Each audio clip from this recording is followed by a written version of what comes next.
Hey everybody, this is Blake here, and welcome to my review of Furious 7. But before I get into the movie, I need to ask for your advice. This is the first video where I have used my new Blue Yeti microphone, pop filter included, and while I am pleased with it, I'm not very savvy in regards to the technical aspects of audio, so I'm not really sure I'm getting my money's worth, that I'm using this to its maximum potential.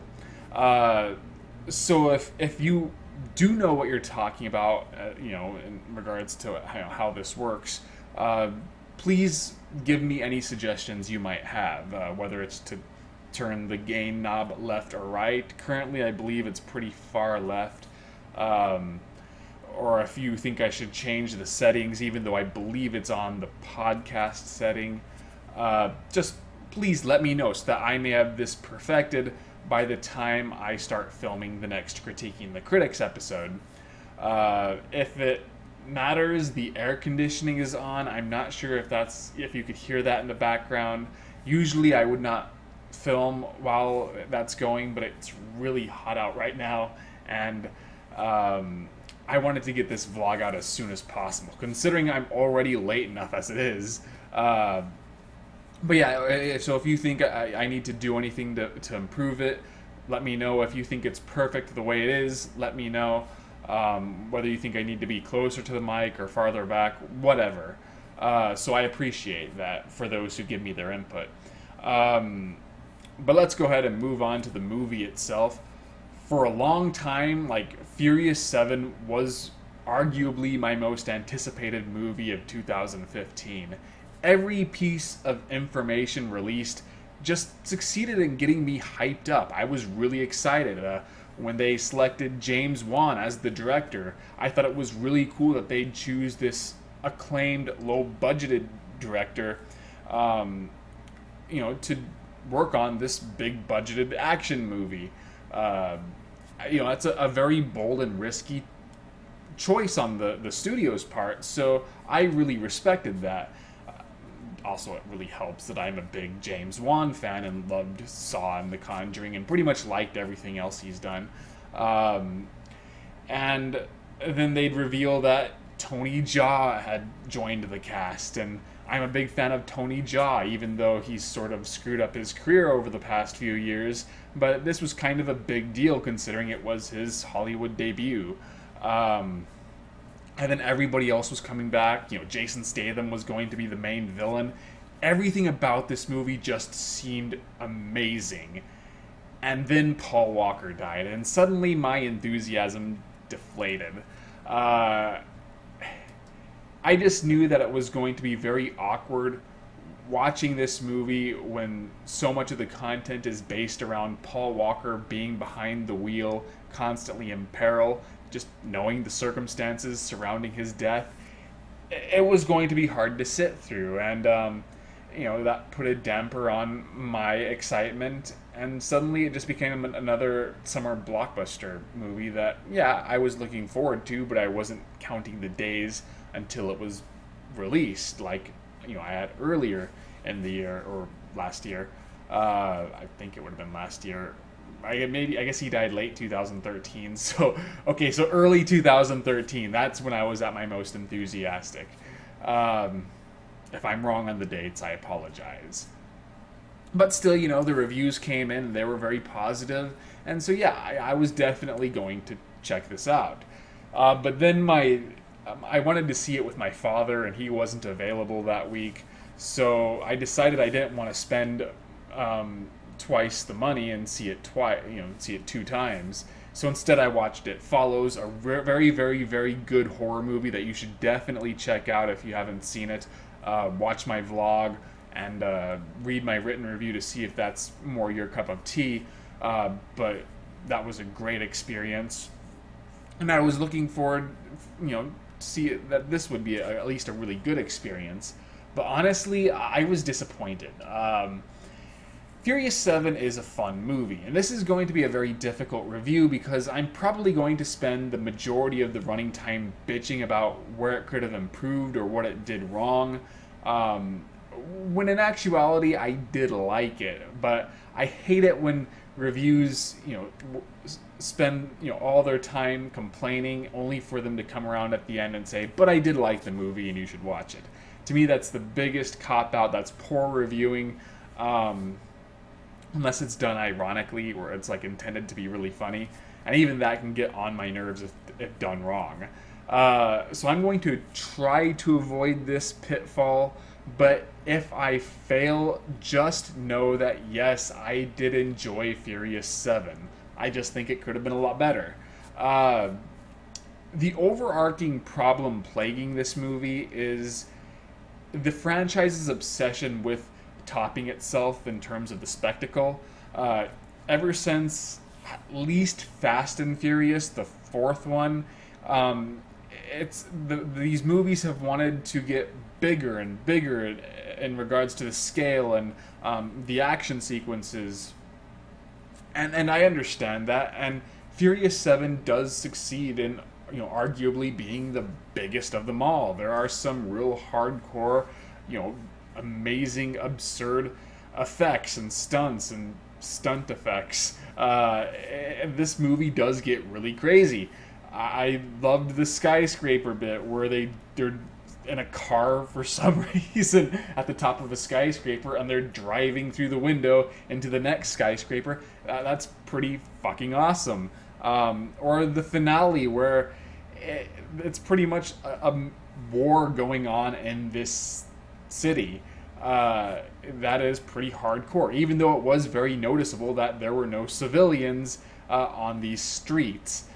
That's kind of a strange contrast to the sixth movie, where they make a big point that there's a lot of collateral damage, innocent people getting ran over by tanks.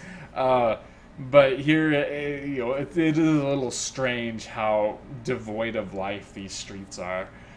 But I understand why they wouldn't worry about that, because we're not supposed to be focusing on the innocent people. We're supposed to be focusing on the main characters and the conflict they're having with this villain. If they did have a lot of innocent random people getting killed in the background, it would have been a little gratuitous. But I just felt like pointing that out. So yeah, in terms of spectacle, I was satisfied. I do think, though, that James Wan wasn't ready for this kind of project, because he seems to be directing it with a low-budget mentality. I disagreed with a lot of his choices. I think scenes were either too brightly lit or too darkly lit. I think he relied too much on close-ups during the action scenes when there should have been more wide shots. The editing is just a bit too tight. I've seen a lot worse. We're not talking like A Good Day to Die Hard bad, where you can't really make out anything that's going on.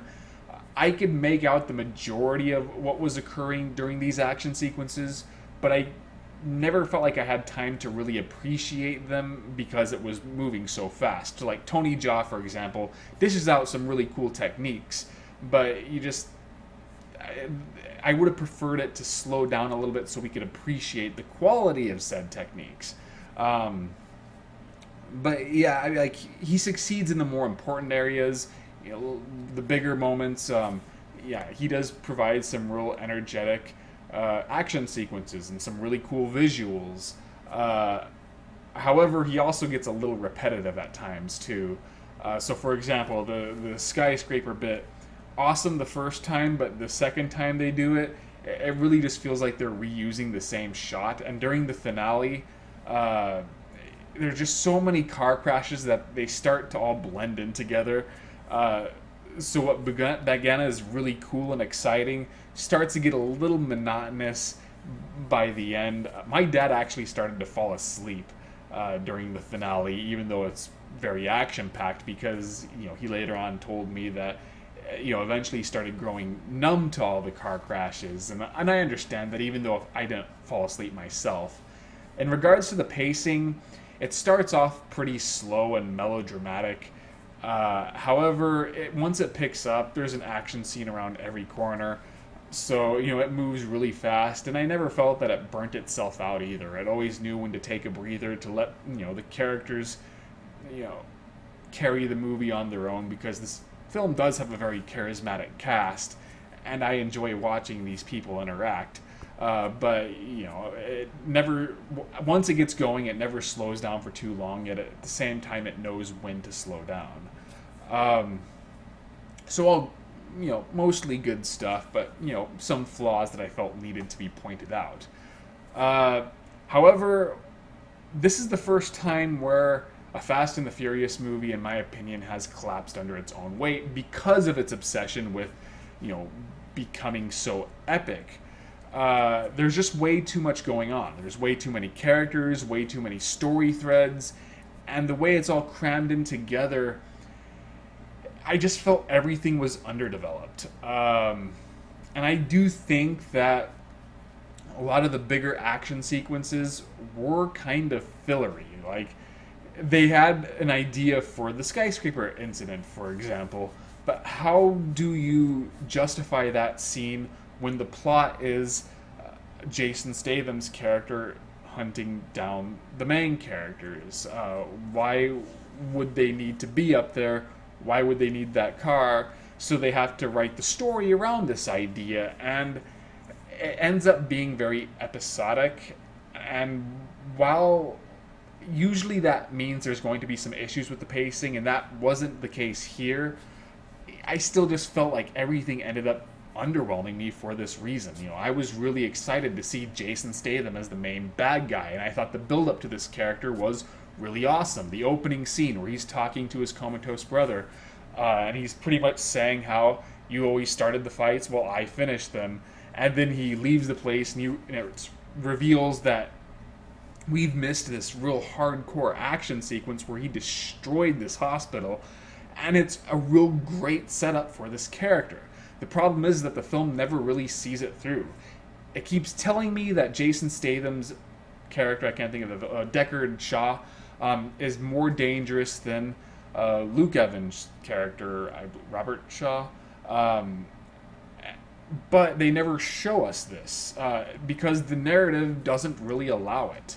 When you look at Fast and the Furious 6, the entire storyline was built around Luke Evans' character constantly outsmarting the protagonists. And, you know, they could never seem to beat this guy until the very end. Even when it looks like they finally have him pinned down, he manages to outfox everybody. That is a very dangerous villain. He also is a very despicable villain.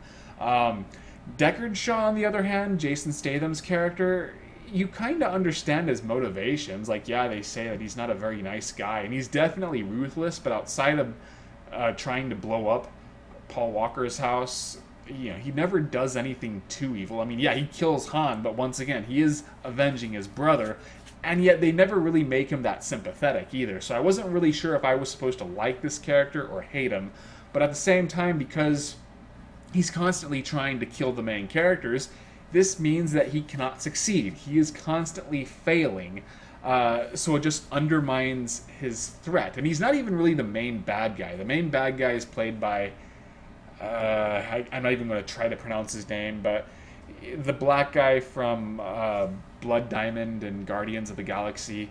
And he does really good too, but because he's not Jason Statham, he's just not quite as awesome.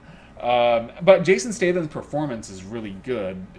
He brings his usual Jason Statham awesomeness, but instead of being charming, he is much more creepy, and I liked how James Wan would use the empowering shots with him. Just his body language, something about him is very sinister and unsettling, even though he's pretty much just playing Jason Statham. But so even though, you know, the perfect casting choice, great idea, but sort of sloppy execution. This should have been the best villain of the franchise, but I'd still say that title goes to the last Shaw brother. But yeah, so yeah, I think they need to make him the main villain and not the other guy, or I don't know what they could have really done there, because once again, how do you build a narrative around this when he is inevitably going to be failing throughout the bulk of the movie, and we at no point believe he is going to succeed in killing Vin Diesel, you know, during the halfway point. Like, what other subplots there were there? There was the whole Michelle Rodriguez and Vin Diesel love story, which, just to add to the convolution, because she still has amnesia, she decides she's going to leave him because even though he's giving her his everything, she can only give him a part of herself. And I thought these scenes were really corny in terms of how they were written. The dialogue was pretty sappy. However, they have chemistry. And Michelle Rodriguez has really improved as an actress. She used to just be the tough chick, but she's added, a certain amount of femininity and charm and charisma to where she is a lot more than just the tough chick. However, she leaves him, but then she comes back like right afterwards. So it's like, why did they need this scene? They could have easily omitted it and, saved a couple minutes. So that once again felt very underdeveloped. His previous love interest shows up for a moment. Why? Because. And they kind of allude to their past history, but there's no real payoff or anything. So once again, they could have easily taken that out and the film wouldn't have lost anything. His relationship with Paul Walker. Okay, so I guess I should get this out of the way. I thought the send-off to Paul Walker was very, very effective. It was very touching, very moving, perfect choice of music. I thought James Wan's overly bright direction really just worked within the context of that scene. And I thought, all right, the bit on the beach is, a good enough way to resolve it. But no, they keep going. And it tops itself. It continuously tops itself. I loved when they start using footage of the previous movies. I loved Vin Diesel's voiceover. It's just a wonderful, wonderful send-off. However, it's only really effective knowing what happened to Paul Walker in real life. In terms of what occurs in the movie, like 20 years from now when his death has faded from the public memory, people are going to look at this scene and wonder why everybody is acting so sad. There's no context for them to be acting this sad within the movie, and for it to end with, Vin Diesel and his feelings towards Paul Walker. Like I said, it's moving because of the backstory, but it's not like the narrative was really built around their relationship. In fact, Paul Walker, even though he's almost always there, he never really feels that important. This is totally Vin Diesel's story, and I'll get into a problem with that a little later. But this movie is not going to age well for this reason. But I can't really hold it against the movie because what could they have done? Obviously there was a lot of rewrites that had to happen. They couldn't probably finish filming all of Paul Walker's scenes. So the problem with Paul Walker's arc is he misses the bullets. He misses the action and the danger. Once again, a little awkward. But, he develops in the natural way where he eventually realizes that, he is content with domestic life, since he's sharing it with the people he loves. Fine, but there should have been a scene where he is shaken up, where he is so close to death that you see him suddenly reevaluate himself. So there's none of that there. So it's just like he goes from A to B without anywhere in between. Once again, I can't really blame the movie because you don't know what he was unable to finish filming. Tony Jaa, I knew he was going to have a small part, but I didn't feel there was any real fanfare surrounding him.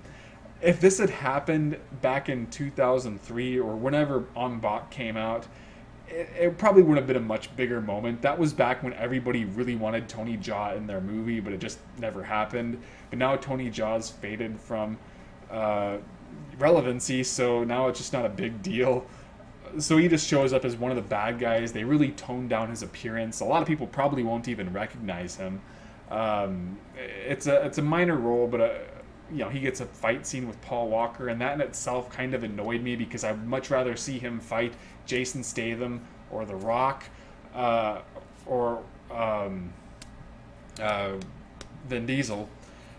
The real action stars. I don't consider Paul Walker to be an action star, and it's a little obvious that he's holding back when fighting Paul Walker, even though Paul Walker might have a martial arts background. He did do some cool looking MMA stuff in Bobby Z, I believe, but it was obvious that Tony Jaa was that much better, and he was holding back. It's like whenever you see a Chuck Norris movie, it's the fight scenes very rarely work because you could tell that Chuck Norris is not kicking them at his hardest, whereas with Bruce Lee, his fighting style just translated so much better on screen. And I blame the choreographer instead of Tony Jaa or Paul Walker, although Tony Jaa might have actually been the guy who choreographed it, so maybe he is to blame after all.